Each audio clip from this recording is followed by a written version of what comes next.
Hello everyone and welcome to the Bootcast with Irish Bootstrapper. I'm your host Eugene Devereaux and next up is Series 3 Episode 6. Our next guest is a man who has a remarkable story of recovery. He was on death's door, battled with a long-term heroin addiction and reached a point in his life where he had to turn around. Thankfully he did just that. He now lives on bonus time. He's a lecturer, a PhD candidate and recently just launched his own book as well. And is a true testament to show that change is possible and that people can turn themselves around. So without further ado, folks, please welcome our next guest on the Bootcast, Mr. Brian Pennie.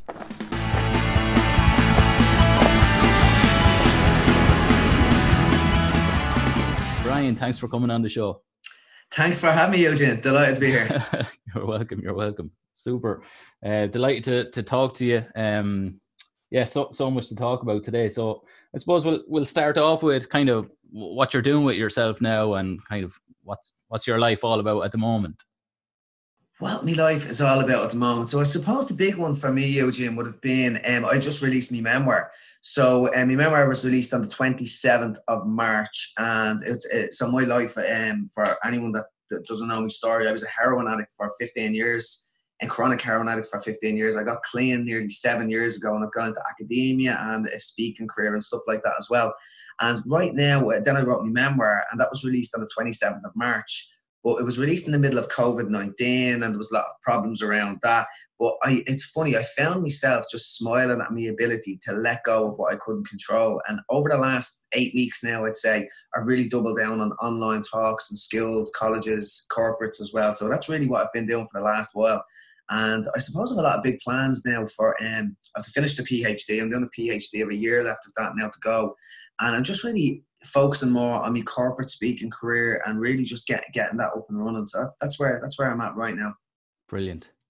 It's amazing. I mean, just to recover from being a heroin addict or any kind of an addict is an amazing story in itself. But to go to the other extreme, PhD, like even that requires a certain discipline and a willpower and a kind of determination. So what's the PhD in? Yeah, it's the PhD. So it's really funny what you're saying. Before I just get into the details of that, I suppose, and there's one thing that I always say. So when I got out of heroin addiction, I had a bit of a perspective shift and I became deeply, deeply curious about human psychology, human suffering, why I felt so good in that perspective shift, how I could share it with other people. So it was straight after that, like I nearly, you could say discipline was one thing, but I nearly became an addict of another discipline. That's really what it was. I transformed my desires from heroin addiction to curiosity about life and meditation and stuff like that. So I done a degree in psychology and then I got a scholarship for Trinity College for my PhD. So at the moment, that's studying it's the relationship between it's a mindfulness intervention for people in early recovery. But we're looking at variables like impulsivity, motives to use, lots of facets of impulsivity, mindfulness factors as well, and really what predicts successful abstinence of people in early recovery. And we're really looking at the relationship between language and emotion as well. Like, so for me, when I had that perspective shift for me in detox that time, it was like I was a heroin addict for years, but drugs weren't my problem. My problem was overthinking and chronic anxiety. And when I had a shift in perspective, what I've since realized was, and that's what drove me towards college, that my mind went very quiet. And when my mind went quiet, anxiety left me. So I got fascinated between this relationship between emotions and language, the self-talk, the stories that we tell ourselves, and really some of me research is exploring that relationship as well. Brilliant. That's amazing. Some of your research I was looking at actually, the Med diet on cognitive function. Yeah. That was a meta-analysis. Yeah, that was actually, it was really funny. That was in my undergrad degree. I done an assignment. So it was with Michelle Kelly, Dr. Michelle Kelly. She was my supervisor at the time. And we've since become great friends, actually. So I just found a niche. I got lucky and found a niche in the market of one of the assignments I done. And she thought it'd be a great paper. So we ended up just working at it over the last few years. And we got the paper. That was only published recently, actually. Yeah. So it was looking at Mediterranean diet as for good cognitive function. And the research kind of points towards extra virgin olive oil is actually the huge factor underpinning all of that. Yeah. So it's interesting where the research takes you, yeah. Jeez. And then the other one I briefly looked at, the abstract moods on wanting more. Yeah, so this is the big fascinating stuff. This is the big one for me, Eugene. This was my undergrad thesis that I got published, and this is something that has a huge bearing, and I'm going to do a lot of work on this in the future. And part of my PhD research sort of touches on this stuff as well. So for me, so basically for anyone listening, what it is, it's looking at the impact of what mood on wanting more.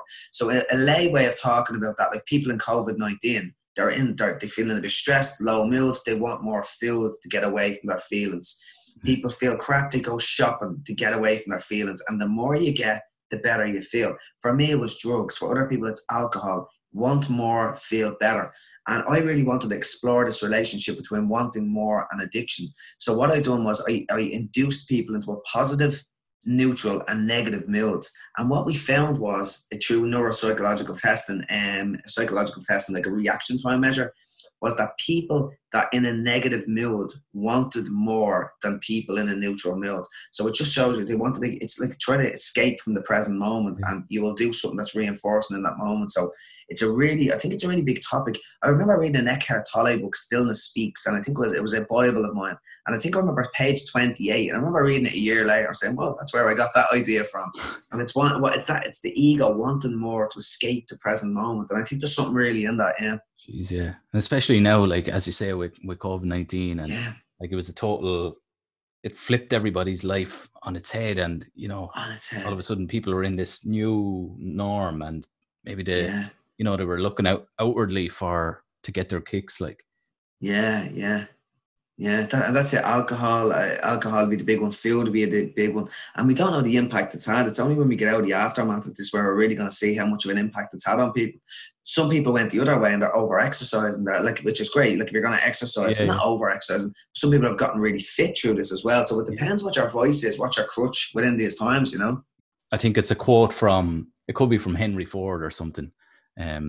Whether you think you can or you think you can't, you're right. And right. Same you could apply for like that with the exercise. You could go down the positive route if you wanted to, or you can go the opposite way. And it's funny. That's one of my favorite quotes. That's one of my favorite lines. And it's really about self-belief. Like if you think you can, you can. It's crazy, it is. But if you think you can't, you can't. I always put that down to, I'll go back to the stories that we tell ourselves and the beliefs that we have.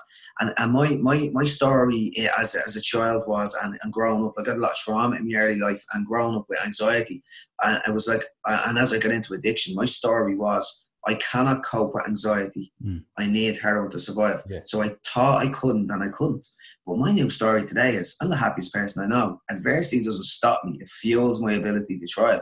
So I believe I can thrive in adversity. So I think I can, and I can. It's a funny one. The narratives we tell ourselves are really interesting. Yeah. And it's so simple. Like when you put it in those terms, it really is so simple. What you're telling yourself. Okay, so let's backtrack now to, let's say, to your childhood. What was there something you mentioned trauma early on in life? Was there something significant that kind of shaped the next 10 years trajectory? Or yeah, so it was from the moment I was born, Eugene, and basically I came into the world with a condition known as intestinal malrotation. So it's basically my guts were twisted, my intestines were all twisted, and I couldn't get any nutrients into my body. But I was misdiagnosed for the first few weeks of my life, and I wasn't getting any nutrients in. I think some nutrients were going in, but not enough, and I nearly died. Like I was only given a small % chance of living. Jeez. But the big kicker of that was that, and this is fairly unbelievable, I only found out about this while writing the memoir, that it was only in 1985 did the medical practice realise that infants experience pain like normal human beings. So I basically went under a general anaesthetic in 1978 I went under the knife without a general anaesthetic. So that, and then I had complications from that surgery as well. So for the next year, I was in a lot of pain as a baby, and I was never given any pain medication. So I have a scar on my stomach that still, it's triggered in me right now. So I still have trauma around that scar. It's crazy at 42 years of age. Now, I cope very well with anxiety, but it's still a little small. It's not a bad trigger for me. I can live it. I can sit with it. I'm working around it.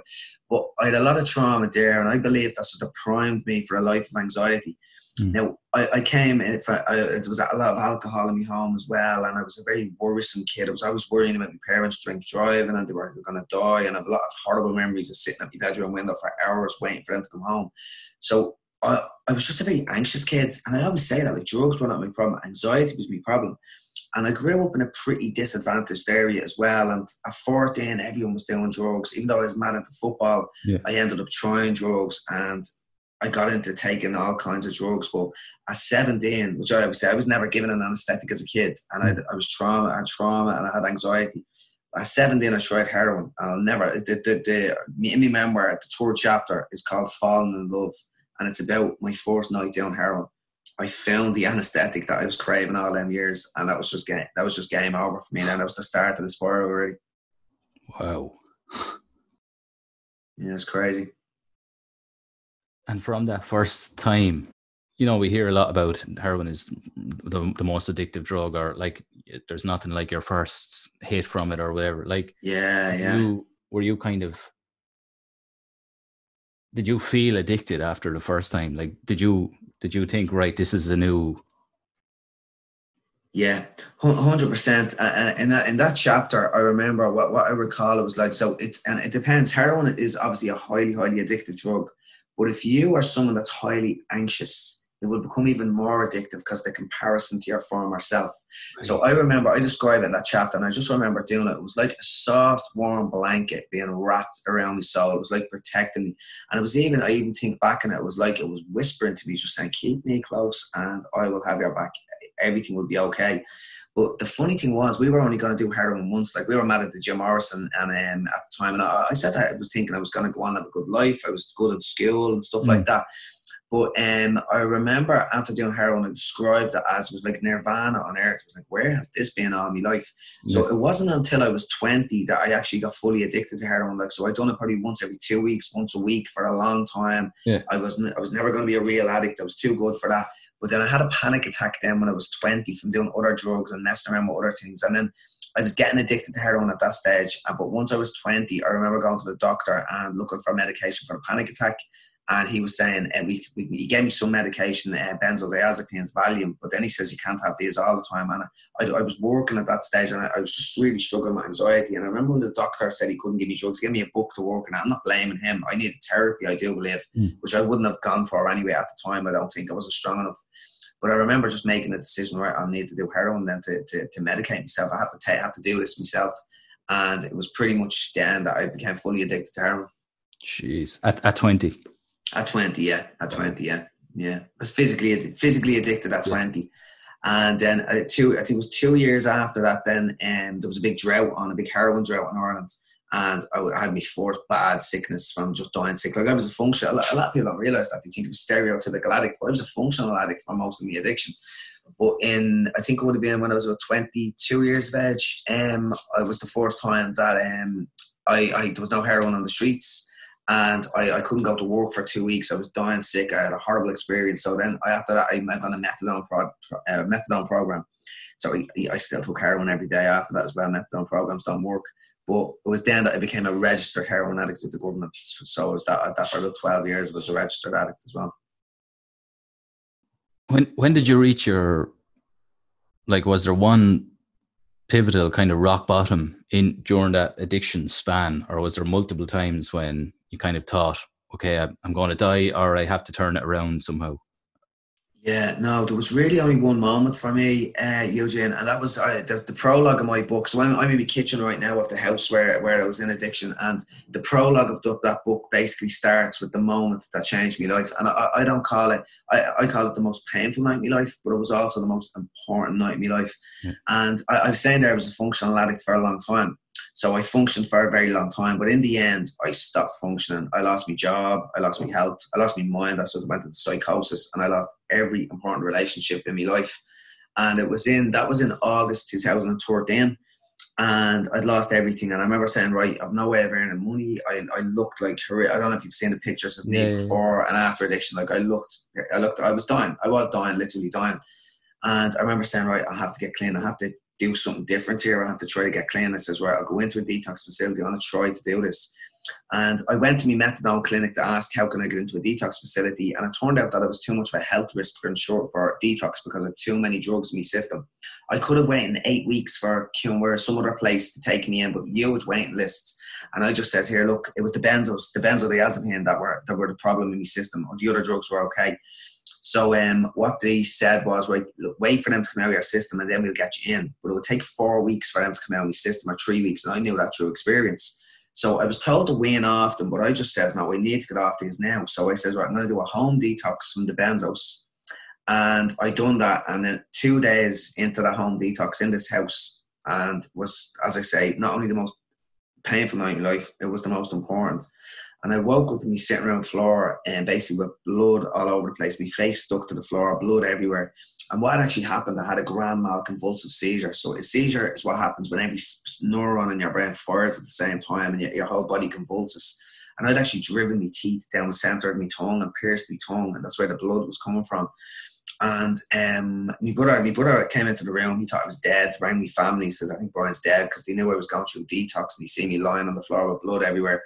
So fortunately I wasn't, and I was brought to the hospital, Blanchardstown Hospital, not far from here. And I don't remember much of what, I remember flashes of what happened, but I vividly remember waking up in the hospital, and this was the big moment for me. And I remember lying on a hospital trolley on my own, and I tried to pull myself up, and I remember I was just emotionally, physically and mentally broken. I had nothing left to give. And I remember just trying to pull myself up off the trolley, and my eyes just fixated on this fire extinguisher on the wall. And I remember looking at it and saying, right, that's a fire extinguisher. I was just like drawn into the moment. It was really crazy. And I said, it's a fire extinguisher. I said, that's the colour red. And I was like, is it a red fire extinguisher? And I couldn't put it together. I couldn't put concepts together anymore. And I couldn't focus on anything. I was looking at all objects around the room, and it was like my verbal world didn't make sense anymore. And I remember thinking, oh my God, man, that's brain damage. You're brain damage. You're screwed. So I was thinking the seizure had brain damaged me, and I didn't know what was going on. And I remember waiting for this panic to come over me, the panic that would have always come over me, that fear that I carried around my whole life. But I remember just leaning back on the trolley and saying, I give up. I can't do this anymore. I give up. Game over. I'm done. I'm done with this. And I believe that was the first time that I stopped fighting with reality. I stopped trying to protect the addiction, and I surrendered to life. And I genuinely believe that was the moment that allowed me to look at the world from another perspective. Now, I still had another couple of seizures, another couple of hospital visits, 4 weeks at home, possibly the most painful month of my life. Then I had to go into a detox facility, and I was 5 weeks coming off heroin then as well, and methadone, the opiates and stuff like that. But it was on the 8th of October, my first day clean, that was the moment when I had sort of what I call a perspective shift. And that's when my world just changed. And like I talked about at the start, it was like my mind went quiet and anxiety left me. I didn't know that at the time, but I remember on that morning walking out to the farm, the detox was on a farm. I remember just the world was just glowing. It was like an energy came into the world for me, from my perspective. And I remember the dew. It was a beautiful October dew soaked morning. I'll never forget it. With lovely blue skies. And I remember the dew drops on the glass were just twinkling like diamonds. That always sticks in my head. And it's just like the world had just come alive. Like sounds were more cheerful. Everything was more vibrant. And what I'd realised was when I was stopped being consumed by my mind, I left the space to experience life, to experience sensory perception. And that was just a game changer for me. And I haven't looked back since. That's been pretty much 7 years ago now, nearly. Jesus, that's remarkable. Well done. That's It sort of happened to me. Like it wasn't something I done. It's just something that happened to me. I'm just very thankful for it, to be quite honest. Yeah. Jesus. So obviously everything is going brilliantly now. Life is great. Are there any things that you kind of still have to do, or like new habits, or like what's the secret to keeping yourself on track, I suppose? Keep yourself on track. It's funny. There will be a lot in fairness, but it's not about doing a lot. Like I started off in baby steps. Like the first thing was I got curious. My first big thing was I was interested in meditation. So I found out that living in the present moment and not being tormented by your mind was the reason that was what was making me so happy. So I have a meditation practice. It's not a huge meditation practice. I do 6-7 minutes a day in the mornings. I use micro meditations. I mindfully brush my teeth. I try to refocus throughout the day. That's something I do on a regular basis. But another big part of me was reading. I would read a lot of books, and I sort of developed my own program for life as well. But the habits that I implement now on a regular basis would be, I have a very structured morning routine, which would include 6-7 minutes meditation, visualization, gratitude, affirmations. And this doesn't take long. It'll be about 10-12 minute exercise in the morning, but I do that every single day. I'm pretty relentless about that. And I suppose I show up every single day. I think that's the big thing, Eugene. Like, I don't say, oh, today's a rest day, I'm not in the humor. I get the action. I do things. I get the action. Yeah. And I think that's the big thing. I have a habit, an action habit. So I always act on things. I don't procrastinate. I don't wait around. And that's probably the biggest thing. And combined with the knowledge of putting the right practice into place, whatever it may be, journaling, meditation, gratitude, all of these different practices, learning, just having the hunger to learn and another part of it as well is, and you can't give this to everyone, I follow me gut and I do what I love. Now I found that in speaking, I found that in creating, I found that in writing, but I'm pretty relentless about always being open-minded and looking for these things. And another part of the puzzle as well, a big thing for me, is that I'm driven by my values. And I don't want to be jumping across loads of different subjects here, but I'm very values driven as well. I'm very aware of what my values are, and some of my values pre-COVID-19, they've even changed of late. Like pre-COVID-19, it'd be boldness, accountability, industry. I get things done. I reach out to people. I take a chance. I take a risk. I embrace failure. I laugh at rejection. All of these things are probably a part of the life that I've developed for myself through living on bonus time, which is the name of my book. Yeah. But by doing all of that, I'd be very values driven as well. But what I found is that your values drive your decisions. So if boldness is a value of mine, I take chances. I reach out to people, and if my hand gets slapped, it gets slapped. If it gets shook, it gets shook. Happy days. Yeah. But I found in recent times that some of my values have really switched in COVID-19 times. Like flexibility has been a huge value of mine. Patience, a huge value of mine. Connection, sense of duty. So these things really drive me decisions as well. And I think it's thinking deeply about these facets of life that helps you guide your decisions and put your actions out into the world. So maybe a few of the things that have been really important to me in my life. Brilliant. And that brings us on to your book. So firstly, what's the name of the book? The name of the book is Bonus Time. And the idea of that book, and here's about reaching out to people. So one of the things I'd done in 2018 was I boldly reached out to many of Ireland's most leading performers. Business, arts, celebrities, all different things. And I wanted to learn their lessons for life of how they've done well in life. So one of them people was John Boyle, the founder of Boyle Sports, like a billion euro industry, like he created that from scratch. And I went up to John in Dundalk in 2018 to have an interview with him. And John, actually, I thought I was going to get 15 minutes with this big founder of a huge company. But he took me out for 3 hours and we've become friends. I'm hoping to go to Malibu, his home in America now next year. It's crazy. But we a 3-hour chat, and John was in recovery as well. He's openly in recovery as well. So that's why he gave me so much time. Yeah. And at the end of our chat, John turned around to me and he says, Brian, you know why you're sitting here today? He says, because you don't give a crap. You're living on bonus time. So that's where I got the name of the book as well. It's like I was given a second chance at life, and I'm living on bonus time, and I'm gonna take advantage of that. You know. Brilliant.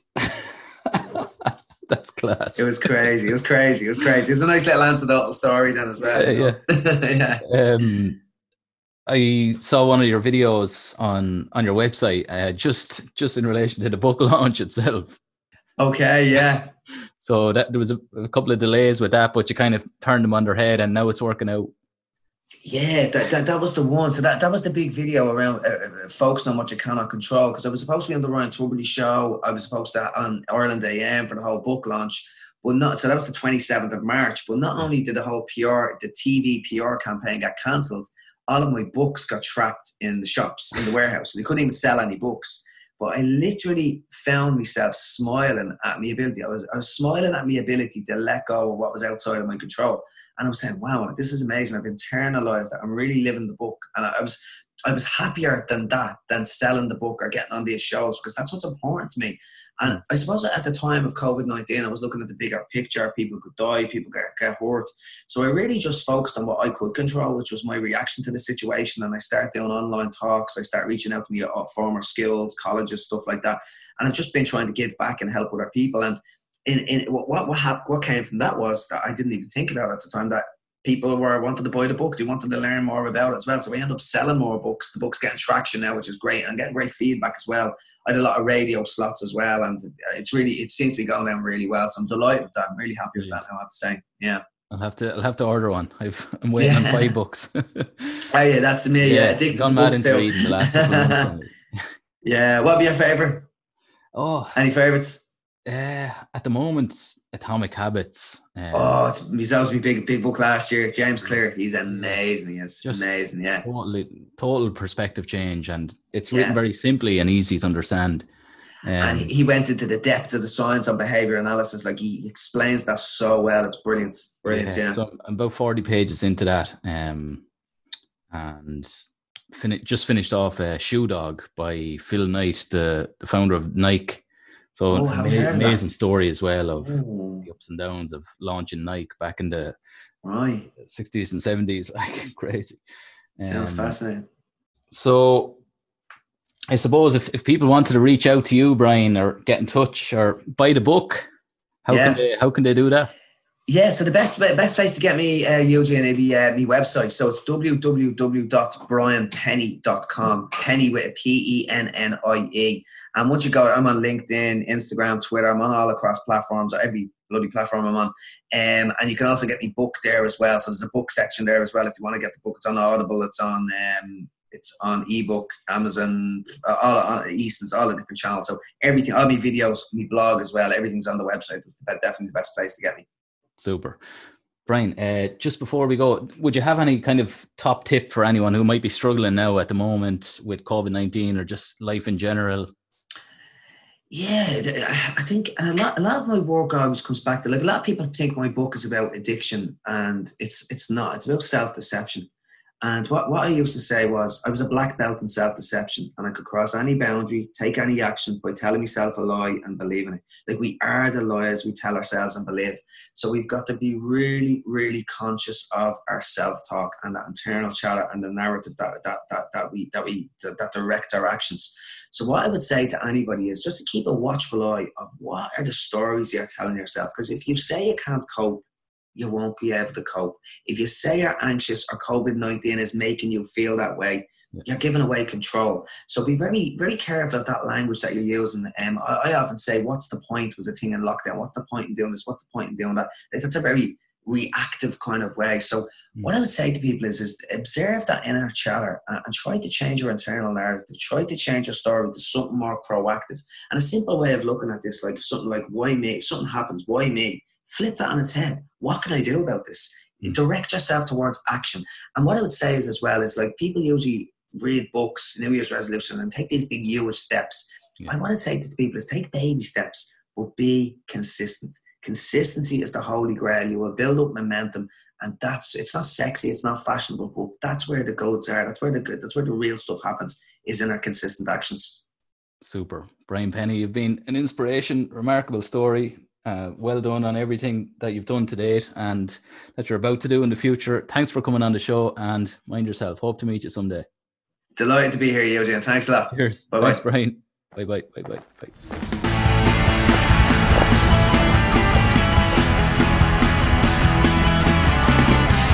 So that was Brian Pennie on today's show, folks. Hope you enjoyed that episode. I certainly did enjoy it.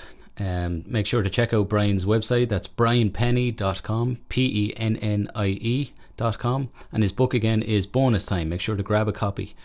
If you did enjoy today's episode, please leave a review or rating wherever you listen to your podcasts, whether it's Apple, Spotify, SoundCloud, YouTube, Stitcher, or any of the other podcast places. Most places you can leave a review or rating, so I'd really appreciate that, or share it on your social media or with your friends. Make sure to follow me on Instagram, Facebook, Twitter as well, and for any of the outdoor and kind of activity stuff, I'm on Strava as well, so Irish Bootstrapper on all of those handles. And remember, become the journey.